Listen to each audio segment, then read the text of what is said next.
Welcome back. It is me, Pyregrove. In the first episode, we took the chance to begin our new adventure. Today, we're looking on building off of that starting point and into some stable, passive income to help us through the days we cannot play. As you can see, we have ourselves a new ship.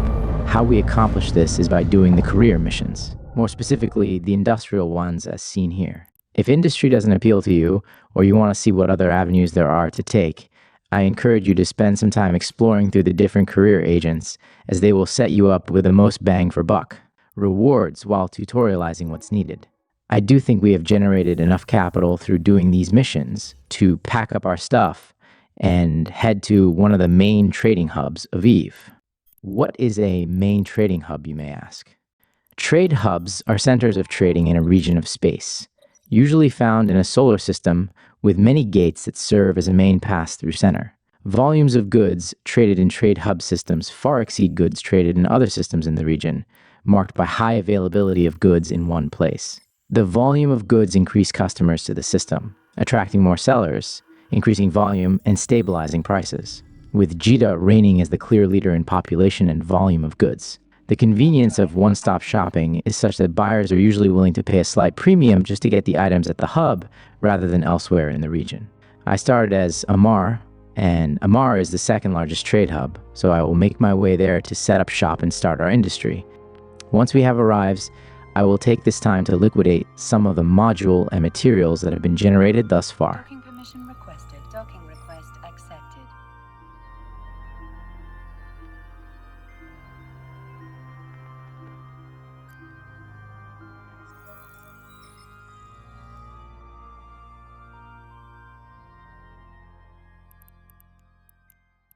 Both the Venture and the Sigil ships were career mission rewards. Venture being the staple for mining and the Sigil being a decent ship for transporting goods. Pretty cool, hey? Now begins the tricky part.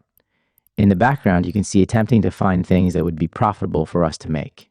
This is rather difficult for starting materials, often referred to as T1 Meta 0 products. These are the basic modules, a munchkin, or devices that are manufactured by players from blueprints seeded on the market by NPCs. Meta 0 modules have no meta-level attribute visible in their attributes. They have generic names based on their type, such as 1MN Afterburner I. With the blueprints being readily available, competition is going to be fierce. I usually just scroll through the list of blueprints looking for things that might work. You have to be careful when looking at these, however, because the estimated prices are good for a rough guideline, but are almost never correct. One thing to also consider is the volume at which the things you are looking to make sells at. If no one is buying the goods, it will not be worth making. This could be found by opening the market, searching the item, and clicking on the price history tab. The bar graph on the bottom will identify how many are being bought and sold each day. We will be looking for something that has a decently high volume. Turns out none of these cap boosters at this time are very profitable to make. Let's take a look at some ammo. These are usually worth making and have high volumes but slimmer profit margins. And there you go. These crystal ammo seem to be able to be made profitably with a decently high margin. Calculating total job costs can get very complicated very quickly when trying to find exact numbers. Raw materials are not the only cost of production. The act of installing the manufacturing job costs too, and the job installation fee is a factor that cannot be ignored. In choosing where to base your manufacturing operation, consider the installation cost of industry jobs. This cost is dynamic, so if a large number of other manufacturers join you in the system, it may save you money to move elsewhere. You will also need to pay taxes. The taxes are based on the estimated item value. The tax is composed of the following elements.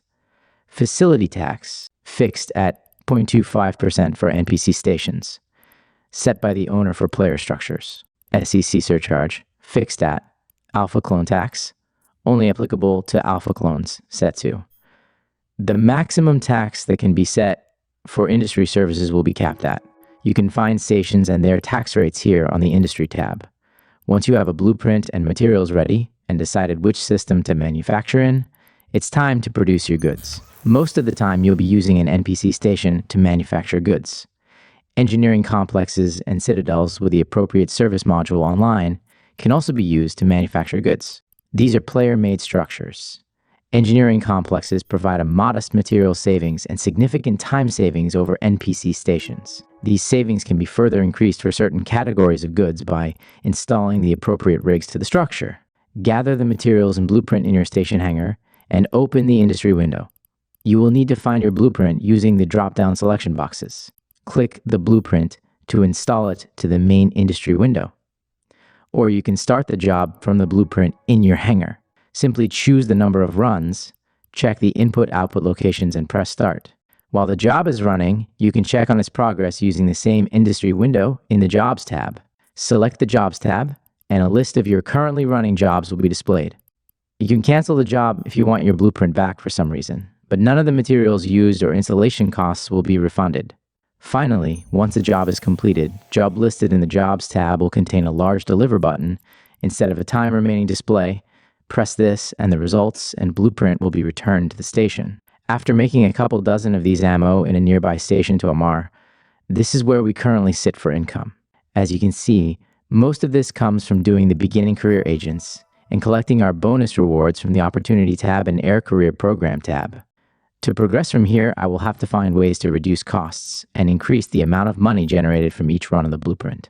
This is generally done by making bigger modules and ammo, but that's a story for another day.